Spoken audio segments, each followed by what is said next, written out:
So in part 2 of our lesson today on combining radicals, when we work with variables in the radicand, we actually have to think about taking out a greatest common factor. And that's actually what we're going to go ahead and do today. So step 1 is to actually identify your oops, that's a highlighter. I'm supposed to use a pen. Step 1 is to identify your GCF. And this is not too bad to do. You just need to start by looking at the things outside the radical. So these things I have highlighted in red here. What do the items highlighted in red have in common? 2. A 2. Nice job. So definitely see a 2 outside the radical. And then do you see how I couldn't take the x out because the x isn't in both things. It's just in your second term. Okay, the other thing that they happen to have in common is this exact same radical part. So essentially what I'm also allowed to take out is that common radical. It's the square root of 5x. That was green. So the GCF is the 2 and the square root of 5x. So this is my greatest common factor. So I'm going to bring that down and put it outside of a set of parentheses. The set of parentheses just sort of mimics the original problem. And then this is kind of where we ask ourselves, we kind of do a little distributing.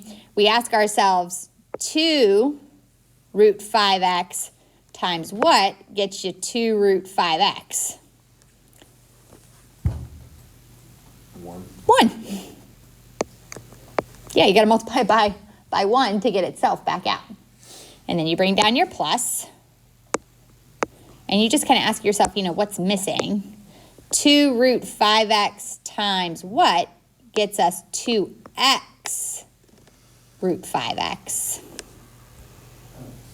Yeah, there is the x missing. And that's it. Weird. It is. Why?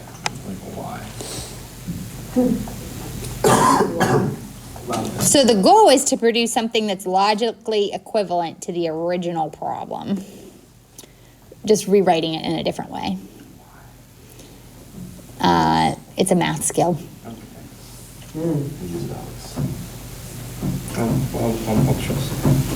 How could you check this? Just distribute, go forwards with it. 2 root 5x times 1 does give you 2 root 5x.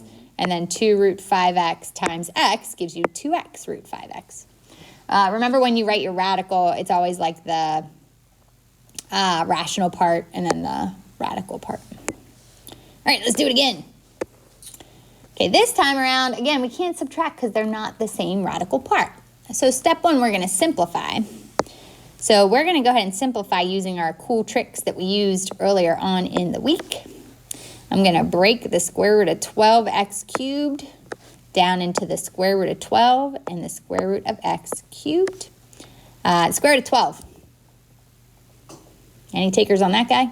Well, 4 and 3, which is then 2 square roots of 3. Nice job. Yeah, 4 times 3 is 12. I'm thinking you chose 4 because 4 is the largest perfect square that goes into 12. If you said 6, unfortunately 6 isn't in that list of perfect squares. There's no 2 identical numbers I could multiply together to get 6. 6 is like 2 times 3. So 2 times 2, 4 is a perfect square, but 2 times 3 is not. Okay, and then this was the division thing we did the other day. So you ask yourself, how many times does 2 go into 3? And that is 1 time. And then I think you just have 1 left over, right? So you have x root x there. So prettying up that first term here, this first term, this guy right here, is equivalent to, we have a 2, and you have an x. And then in the radical, you had a 3 and an x. So what's outside the radical stays outside the radical. What's inside your radical stays inside your radical. And we got to repeat this process for the square root of 27 times the square root of x. Square root of 27. Any takers on that one? Come on, number. Square root of 27. Yeah, you got it? Is it like 3 square root of 9? I agree with 27 being the product of 9 times 3. That's an excellent selection. 9 is the largest perfect square that goes into 27. Nice job there. So this would be 3 root 3.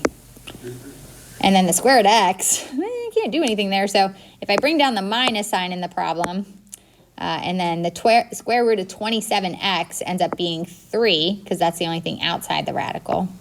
And then underneath the radical, we have a 3 and this x out here. So that's 3x. Now, what's super cool about that is that I do see I have that, that same radical part. See how I both have the square root of 3x there? That's kind of awesome. But once again, boo, these values out in front, they don't have the same variable part, so we can't just like subtract them. So to write the answer in the correct form, I got to take out a GCF.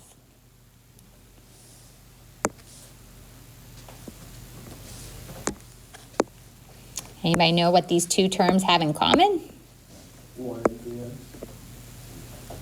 I'm so sorry, I heard 3x, but 3x. it's the square root of 3x, right? Yeah, it's the thing in green. And then we open up a set of parentheses and we kind of ask ourselves, you know, the square root of 3x times what gives us 2x times the square root of 3x? In other words, what's missing? 2x. Yeah. Yeah, and then same thing over here. You know, you just got to ask yourself, the square root of 3x times what gets you your 3 root 3x. So the square root of 3x times what gets you 3 root 3x. And it is 3.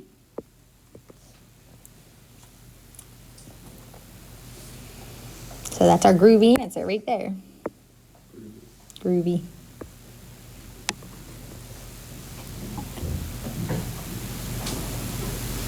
So we simplify it and we try to combine.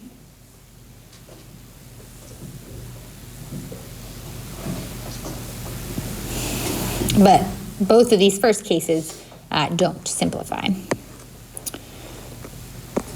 All right, 2 more, you're almost done. Okay, step 1, we got to simplify, right?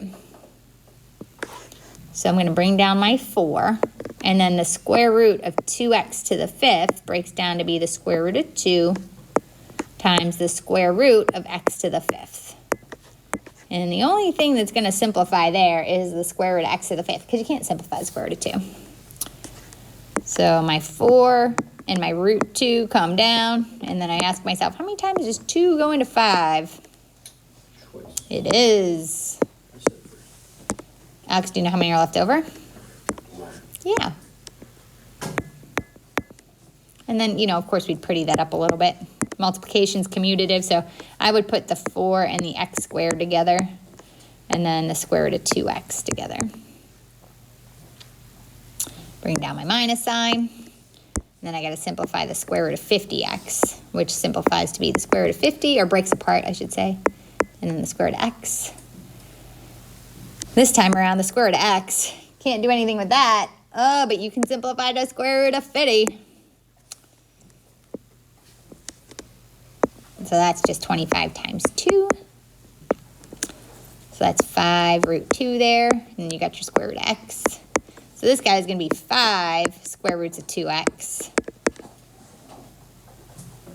And then I'm like, oh, yay, I got the same radical part. Whee. So I see that radical part matches. I'm pretty pumped about that, but uh-oh. Womp womp. Oh, wrong color. There we go. No, come on, switch. There we go. This guy right here, 4x squared and 5. Not like terms. Can't put those together. So once again, we're stuck pulling out the GCF.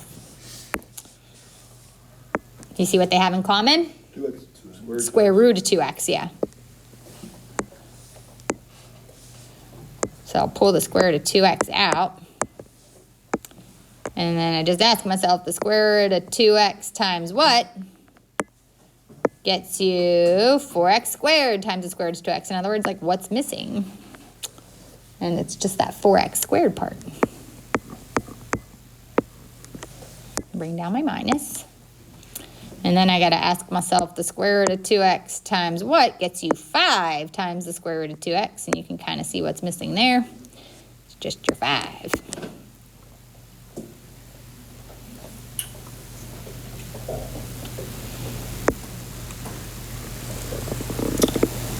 You're probably saying, Mrs. Lucas, are we going to see one that combines?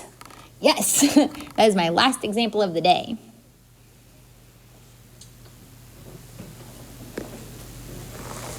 All right, so again, step 1, we try to simplify, right? So I'm going to go ahead and do that. And when I look at the first thing, I'm like, wait, if I want to cube root 6, I can't do that. And I can't cube root x. So this first thing just kind of stays the way it is. Nothing you can do to it. There's no perfect cubes in 6, and there's no perfect cubes in x to the first. 3 doesn't go into 1. Like, you can't divide those things, so that's that. And then I'll bring down my minus, and then I can try to break down the cube root of 48. Okay, I'm going to ask for some audience participation on that one. What's the largest perfect cube that goes into 48? 8. It is 8. Good job. And it does break down, I heard it, 8 times 6.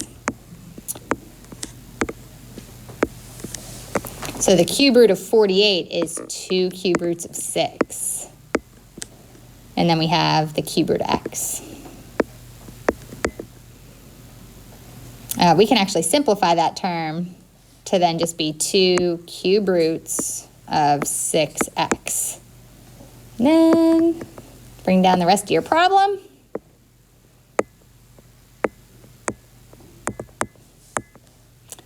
So we have 3 cube roots of 6x minus 2 cube roots of 6x. Notice this time around, so cool.